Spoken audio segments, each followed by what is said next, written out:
She screamed from the depths of her soul, a girl in a wheelchair, seen by all as fragile, yet in that moment she became the only voice standing between life and death. The entire hospital stopped to listen, and no one would ever forget that it was a sister's love that prevented the unthinkable. If you believe that even the most unlikely voice can change destinies, subscribe to the channel now and turn on notifications.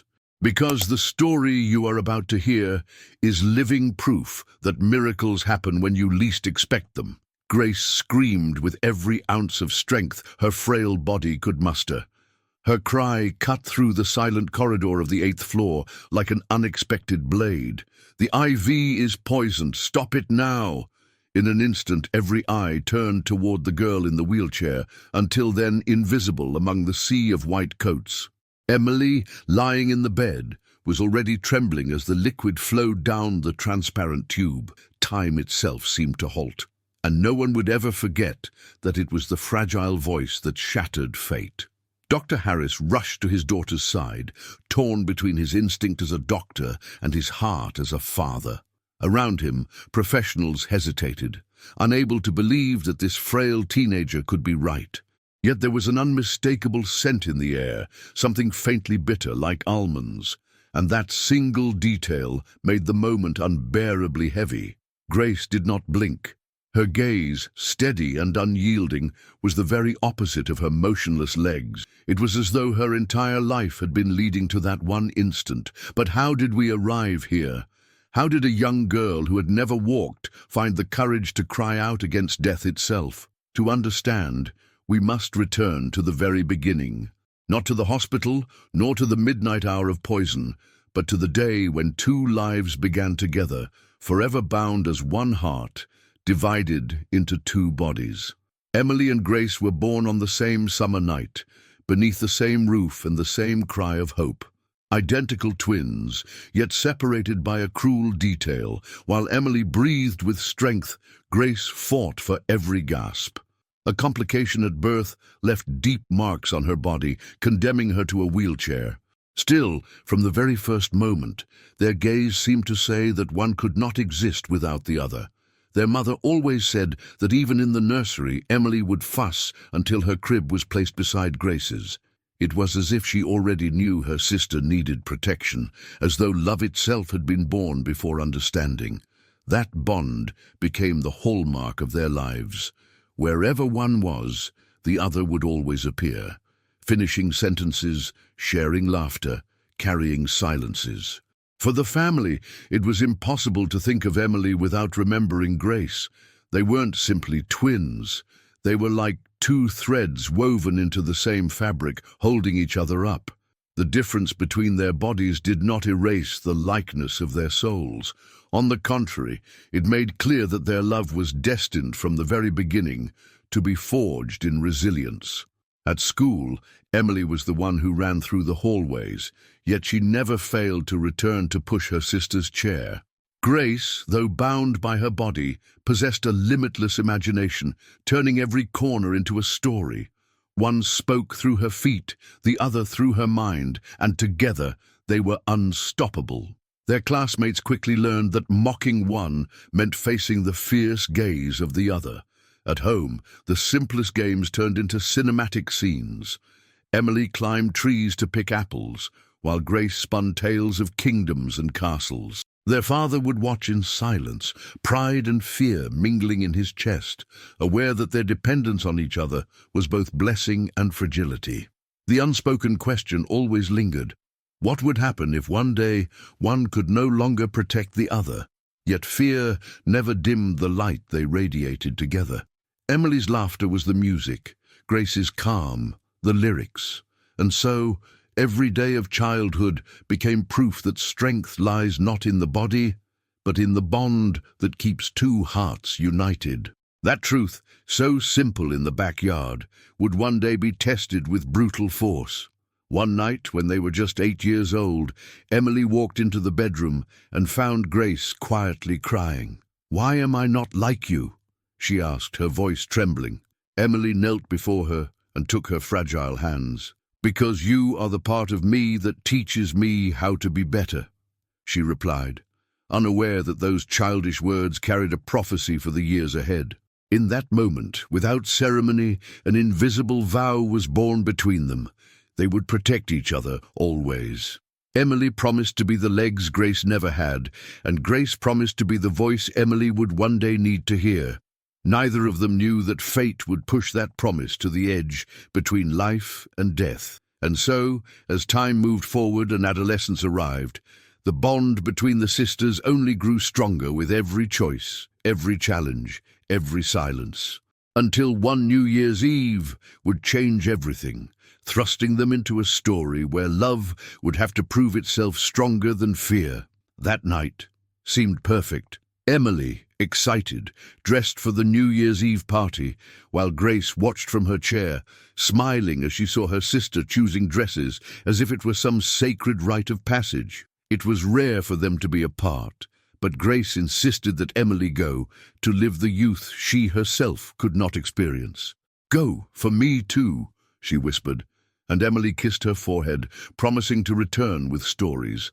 The city lights shimmered against the windows, fireworks already whispering in the distant sky. Dr. Harris, weary from long shifts, still insisted on walking Emily to the door, holding her close with the tenderness of a man who sensed invisible dangers. From the window, Grace waved until she could no longer see the car of the friend who came to fetch her. Yet her heart throbbed uneasily, as though some shadow hovered over the future. Alone in her room, Grace tried to distract herself with books and music, but the silence felt heavier that night. The clock crept toward midnight, each second carrying an anguish she could not explain. That night, the love between the sisters seemed to already foresee the storm drawing near. Only hours later, the telephone rang with a tone no one ever wishes to hear.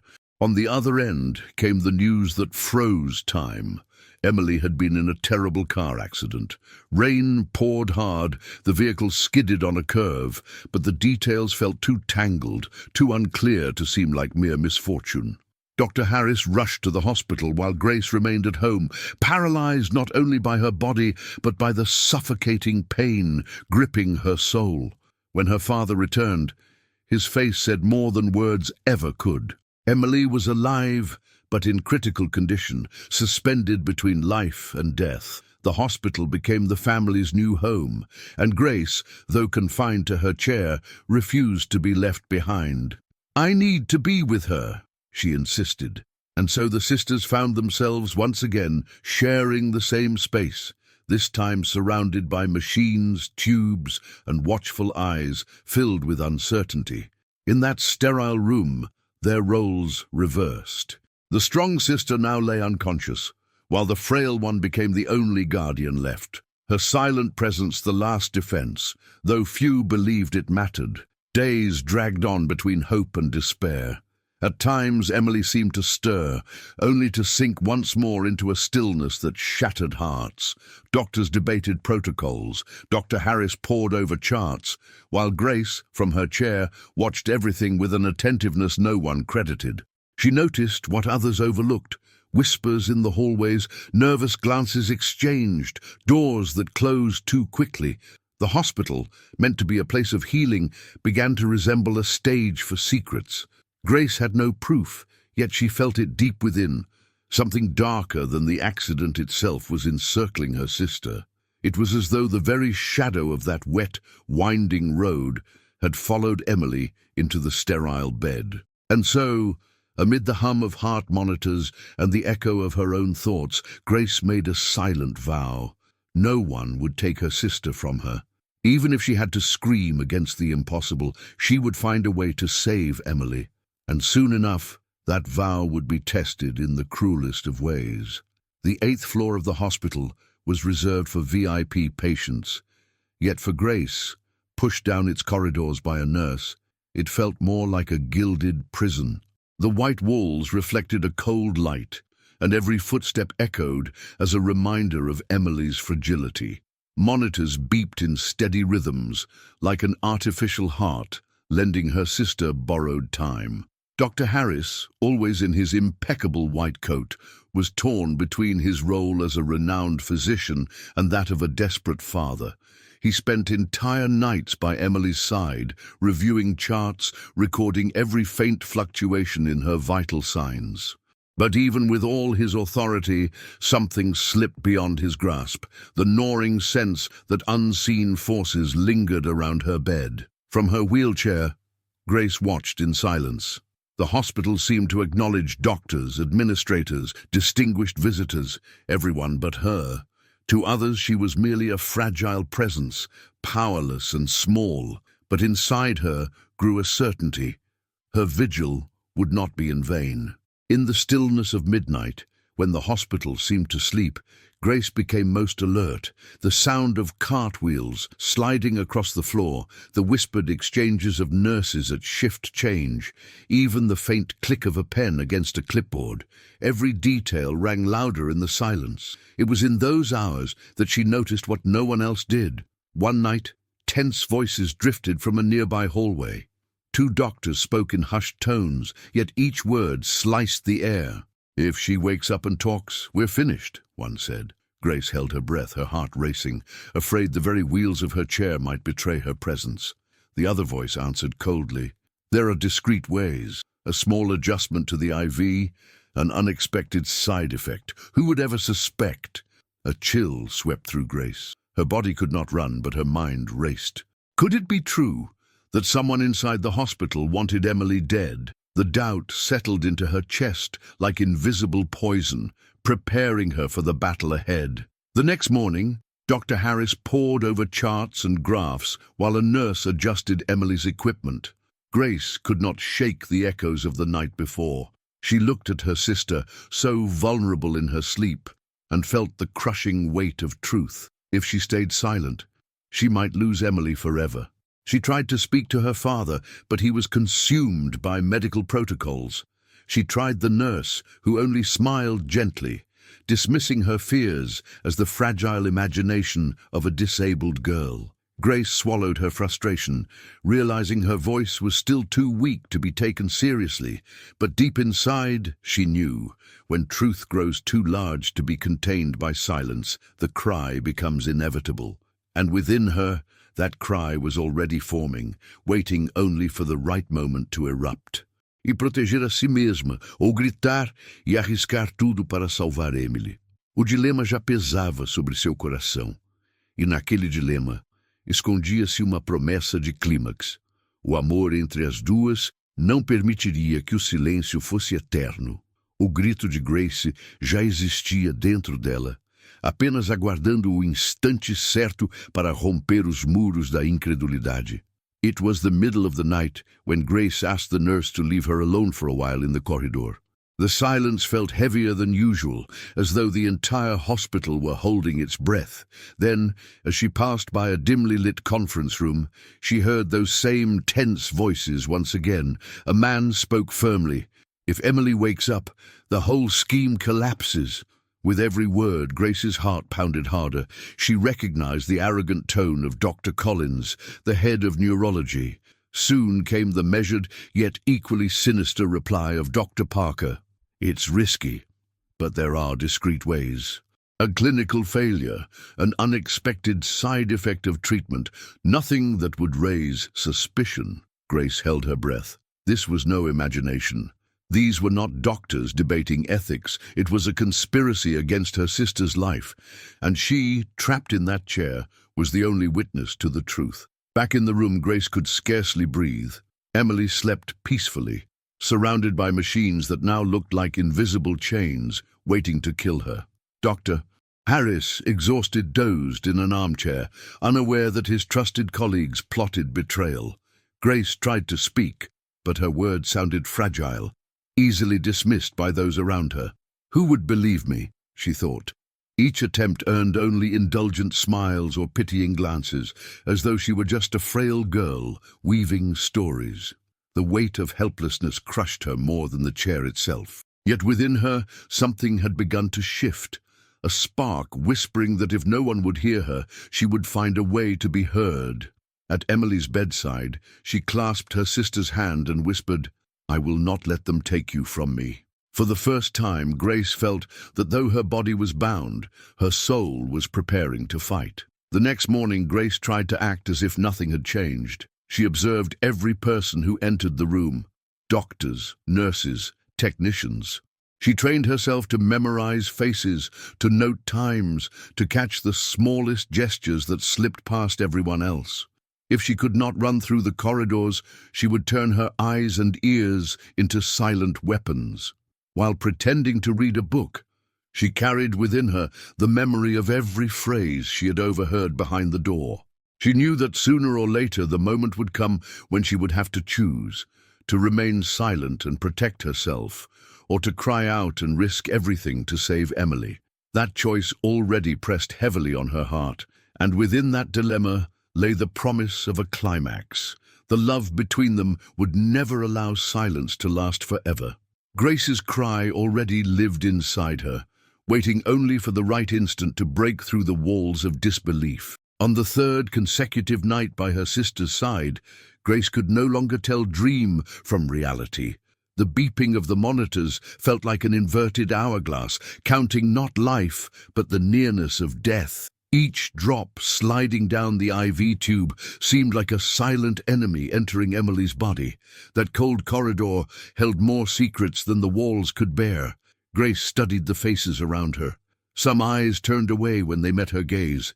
Nurses who once smiled now hurried past her, as though afraid of uncomfortable questions. Her heart raced wildly, though her body remained motionless. It was as if her soul were fighting to break free from the prison of muscles that refused to obey. That night, for the first time, Grace wept without sound. Her tears became her only movement. Her restless heart whispered if she did not speak soon, she would lose her sister forever. Once more she tried to speak to her father. "Dad, I heard them. They want to hurt Emily," she whispered, her voice trembling. Dr. Harris, worn down by exhaustion and the logic of medicine, stroked her hair tenderly. "You're frightened, my love. This hospital is safe. Trust me." But to Grace, her father's disbelief cut deeper than any dismissive glance from a doctor. When she turned to a trusted nurse, she received only a pitying smile. "Sweetheart, I know you're nervous. It happens, but your sister is in good hands." Grace bit her lip to keep from answering. In good hands. It was those very hands that plotted against Emily. The weight of invisibility crushed her. Grace realized that to everyone else, she was only the fragile girl who had never walked. Yet within her, a certainty grew. No one needed to believe in her strength, so long as she had the courage to wield it when the moment arrived. The next morning, Emily opened her eyes for a fleeting instant. Still dazed, she whispered a name, Blake, before slipping back into unconsciousness. A shiver ran through Grace. That name was like a key that did not yet fit the lock, but made it clear there was more behind the accident than anyone admitted. Grace tightened her grip on her sister's hand. It was a small gesture, yet it carried the ancient promise that one would live for the other. In that silent clasp, she understood the answer would come soon. And when it did, she would have to be ready to act. Grace's restless heart already knew. The poison was not only in the vials, but in the hidden intentions surrounding them. And soon, silence would no longer be enough. That night, Grace did not close her eyes. Her weary body begged for rest, but her soul remained on guard. Every sound in the corridor made her shudder. Every click of a door felt like an omen. Beside her, Emily breathed with difficulty, as though her life were a fragile thread that could snap at any moment. The silence of the hospital brought no peace, only the certainty that she must keep watch. Dr. Harris, exhausted, had fallen asleep in the armchair at the foot of the bed. Grace looked at him tenderly. He was both father and doctor, yet just as human as any other. She knew he would never accept conspiracies without proof, and so the responsibility fell upon her frail shoulders. It was her turn to protect Emily, just as her sister had so often protected her, and for the first time, Grace felt that her wheelchair was not a prison, but a sentinel's post.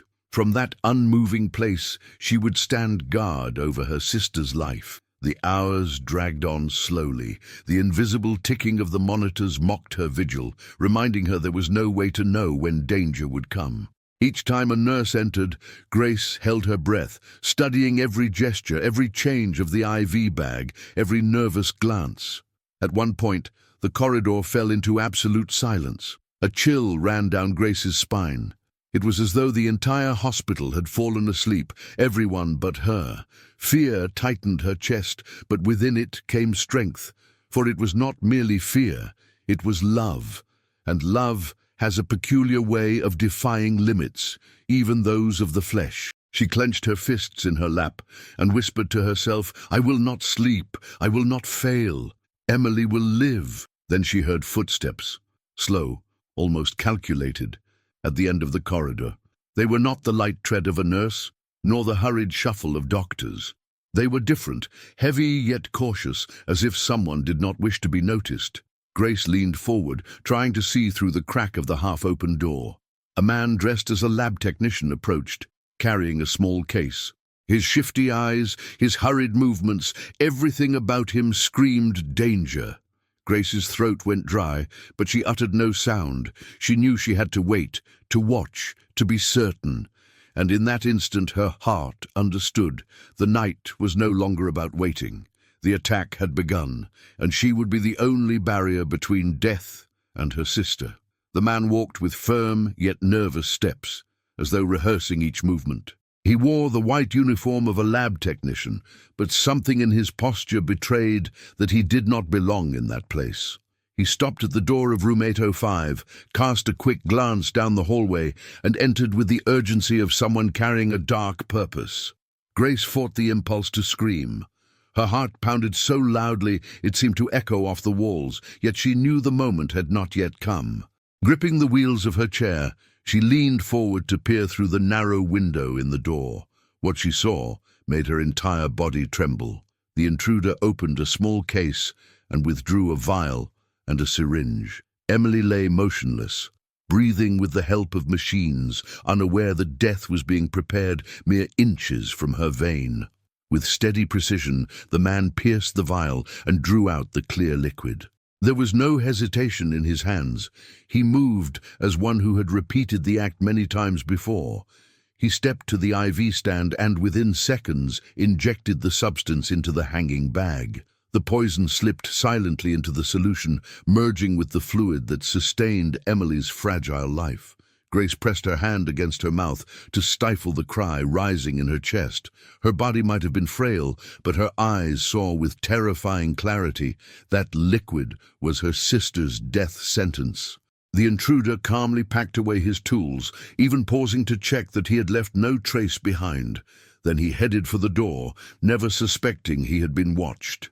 Every second stretched into eternity, and Grace knew that if she did not act now, she would lose Emily forever. The man hurried down the corridor and vanished into the service elevator. Grace knew she had no more time. The poisoned fluid was already beginning its descent through the tube, inching toward her sister's body. Her heart screamed for action, but her mind wavered between fear and courage. Who would believe a paralyzed girl? Who would listen? She looked at Emily, so defenseless in the hospital bed. She remembered their childhood promise, that they would always protect each other, and in that moment she understood. No matter who doubted her, only one choice remained: to scream, or to watch her sister die in silence. The cry was still caught in her throat, but it burned to be born. It was only a matter of seconds before silence would be shattered in two.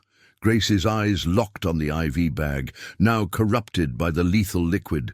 Each drop sliding through the tube felt like a blow to her chest. Emily began to stir, her breathing growing uneven, and the quiet alarms of the monitors signaled that something was wrong. Her father, asleep in the armchair, did not notice. The world itself seemed to conspire toward silence. It was in that silence that Grace understood. Either she became the voice no one expected, or she would lose her sister forever. Her frail body would not obey, but her soul burned with courage. her tear-filled eyes fixed on Emily with the intensity of someone willing to die if necessary. Then she drew a deep breath and let the cry escape. "Stop! The IV is poisoned!" The words split the air like thunder shattering a calm sky. Her scream echoed down the corridor, summoning nurses and doctors who rushed to the door. Dr. Harris jolted awake and leapt to his feet. His eyes fell on his younger daughter in her chair, her trembling arm pointing straight at the IV bag. The scene seemed impossible. The girl, long seen as fragile, was now exposing the unimaginable. "The liquid changed color. I can smell bitter almonds. Please shut it off now." Her voice wavered, but each word carried a force that came not from her body, but from love itself. For a moment, no one moved. It was hard to believe that such an accusation could come from her. But then Emily began to convulse, confirming the danger. Shock gave way to urgency. And for the first time, everyone realized that Grace's frail voice was the only barrier between life and death. "Doctor."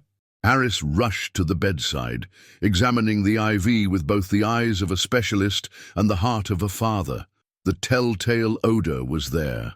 With steady hands, he closed the valve, halting the flow. "She's right," he murmured in shock, as he ordered the team to isolate the bag immediately. Disbelief turned into a flurry of action. Grace, still breathless from the force of her cry, felt tears streaming down her face. For the first time, no one looked at her with pity. No one saw her as the paralyzed sister who needed protecting. In that instant, she was the savior. And when her father's gaze met hers, she saw in it something she had never seen before. Recognition. The silence was broken, and with it, forever shattered, was Grace's invisibility. Dr. Harris held the IV bag in his hands, watching closely as tiny crystalline particles began to form at the bottom. The bitter odor in the air left no doubt, yet his physician's mind searched for rational explanations. Perhaps it was a chemical reaction, perhaps a storage error. He wanted to believe that. It was easier to accept a system's failure than to face the truth, that colleagues within these walls might have plotted murder. As he analyzed, the father's heart beat harder. Emily was worsening before his eyes, and Grace, still trembling, kept her voice steady. "Dad, someone tried to kill Emily." The weight of those words made him shudder. The man who had spent a lifetime trusting science now stood before the force of a truth spoken by his most fragile child.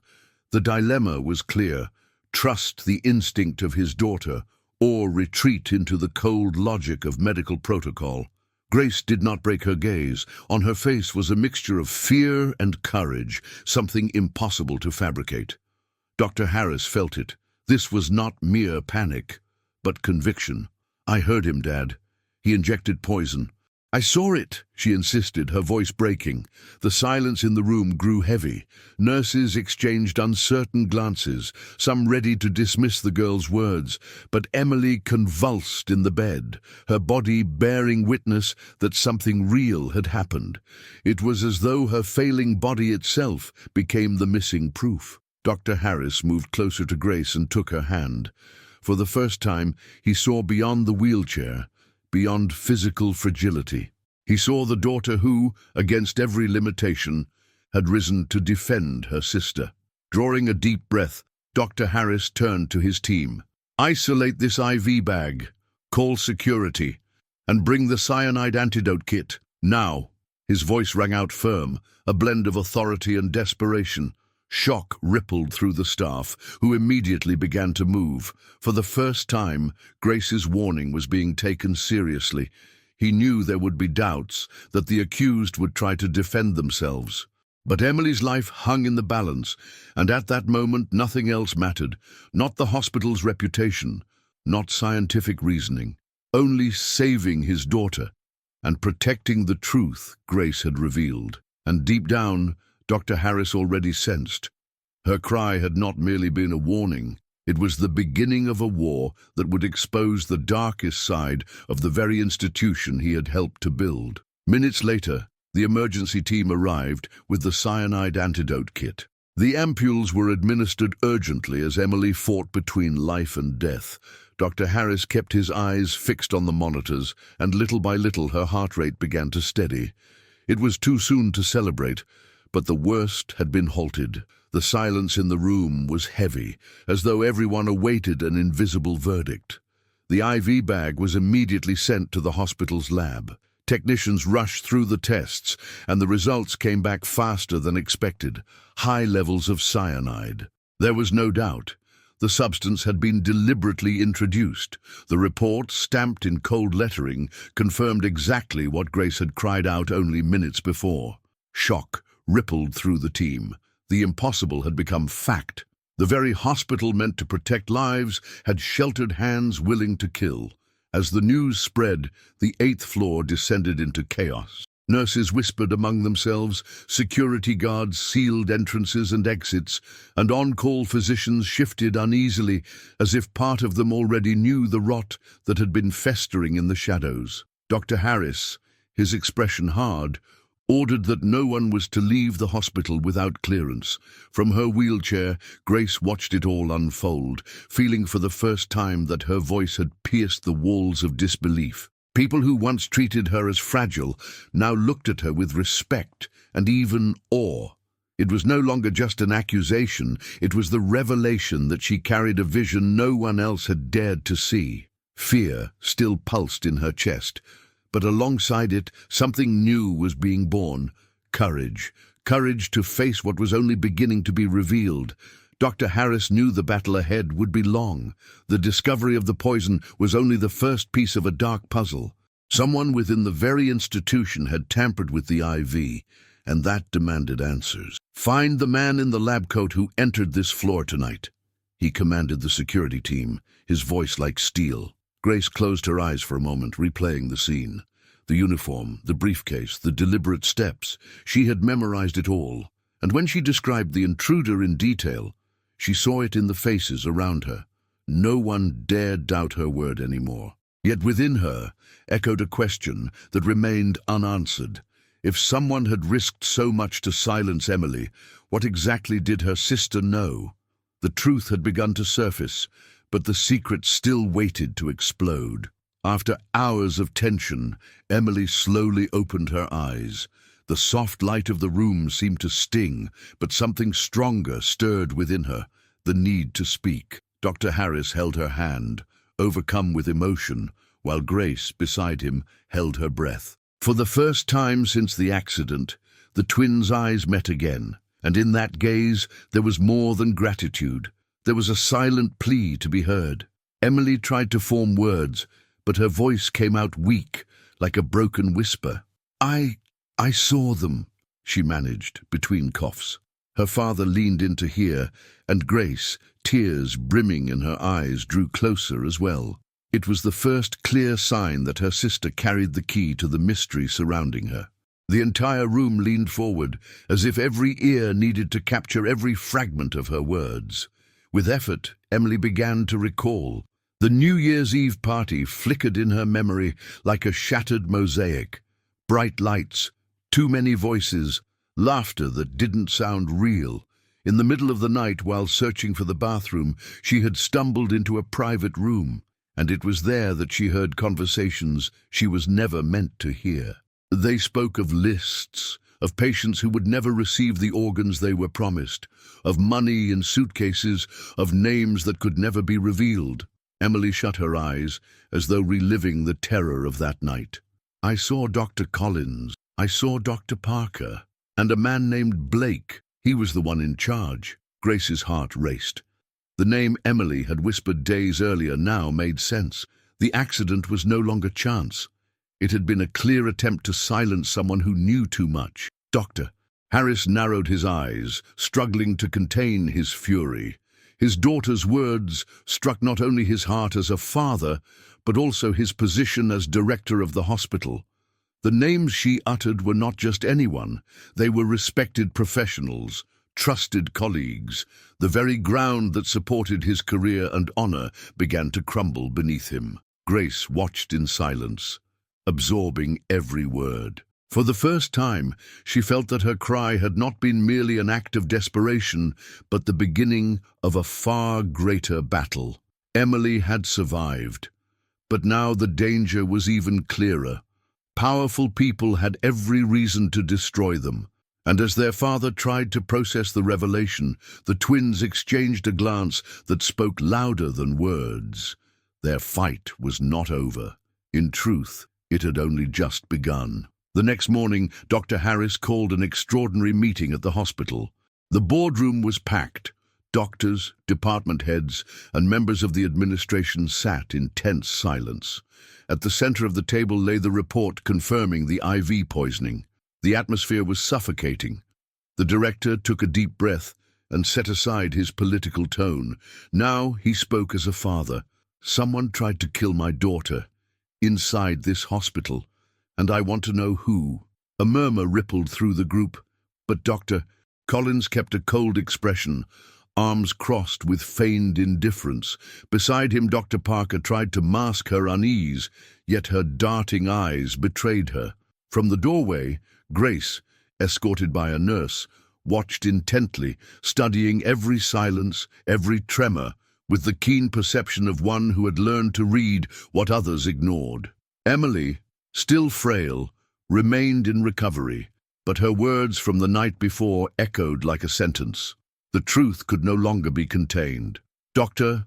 Harris presented Emily's testimony and Grace's detailed description. "My daughter overheard conversations implicating this hospital in a criminal scheme. She named names, and I demand answers." The silence that followed was broken only by the nervous tap of a pen against the table. Collins attempted to respond with false indignation. "Are you insinuating that I, a physician with decades of service, would attempt to murder a patient? This is outrageous." Parker echoed his protest with carefully rehearsed words, but her trembling hands and the sweat gathering on her brow betrayed her. Grace, from the doorway, caught every flicker, every crack in their performance. Security guards were already in position, awaiting orders. There was no more room for retreat. Everyone in the room knew something dark was about to break open. Dr. Harris slammed his hand against the table, his voice laced with restrained fury. "This isn't only about my daughter. It is about the lives of hundreds of patients betrayed by those sworn to save them." At that moment, 2 guards entered, dragging in the man who had been caught on the internal cameras, the imposter lab technician. His face, now stripped of its mask of confidence, revealed the missing link.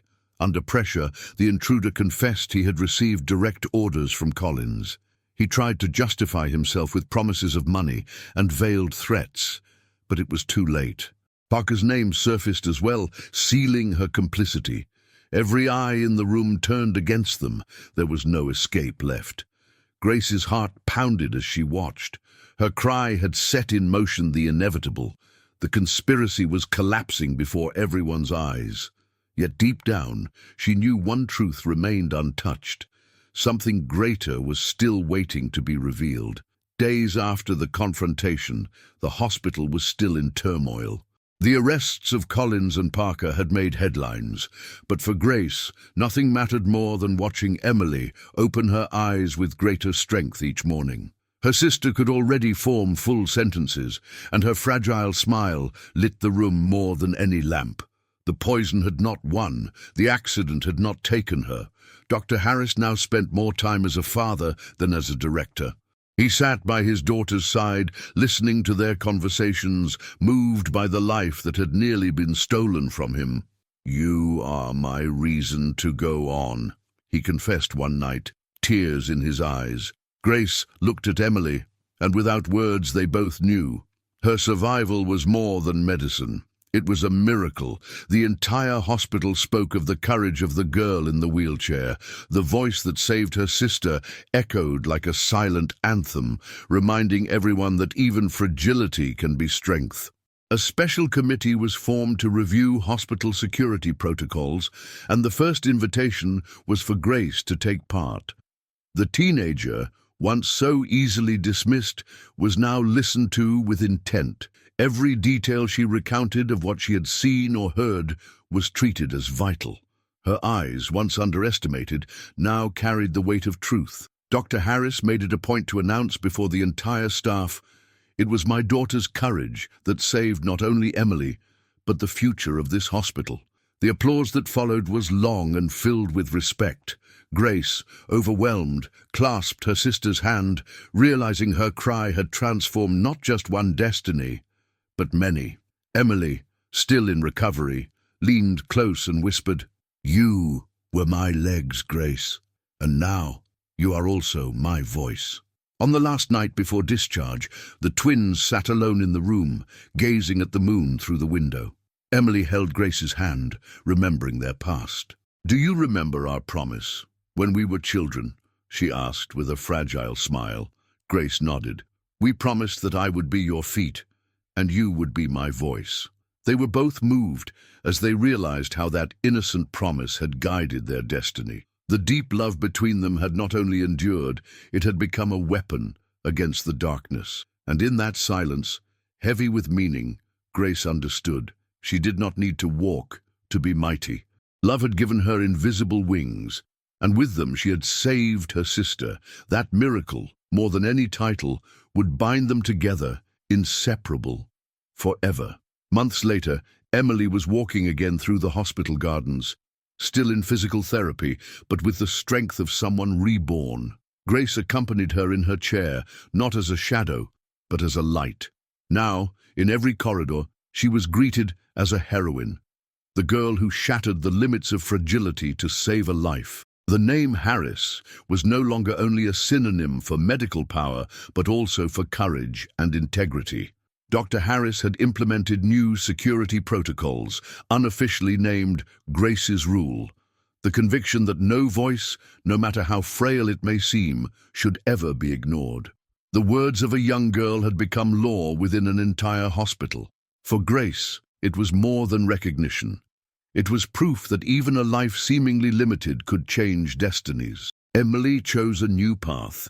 She abandoned her plans for business to pursue medicine, inspired not only by her father, but above all, by her sister. "I want to be a doctor, so I can hear the voices no one else listens to," she would say, always looking at Grace with gratitude. Together they dreamed of a future where they would work side by side, one with a stethoscope, the other with the courage that had already made history. The hospital, once scarred by scandal, had become a symbol of renewal. Patients and staff alike would say something had changed. Grace's presence was a constant reminder that life is not measured in muscles, but in love and integrity. And each day, as they looked at one another, the twins knew they had survived not by chance, but because they had loved enough to fight for each other. On the night Emily was discharged for the last time, the two sisters embraced under the starlit sky, just as they had as children. "You gave me life again, Grace," Emily whispered. "And you gave me purpose," her sister replied. Their embrace was not only gratitude, but triumph over everything that had tried to tear them apart. The world might call them fragile, but within them stood an unshakable fortress. A promise made in childhood had been fulfilled in miraculous form, and from it was born a legacy. Never underestimate the power of love. And so, as they left the hospital behind, they understood they were no longer merely patients or survivors. They were living witnesses that the true miracle is not found in the healing of legs, nor in the silence of machines, but in the voice that rises when the world believes it cannot. In the end, Emily's life was saved not by strength, but by the courage of a voice no one expected to hear. And perhaps the question that remains is this: if even the most fragile voice can change a destiny, what could yours transform? If this story touched your heart, subscribe to the channel now and turn on notifications. And tell me in the comments, at what moment were you most moved by the love between these sisters? Share this video with someone who needs to be reminded that even the most unlikely voice can save a life.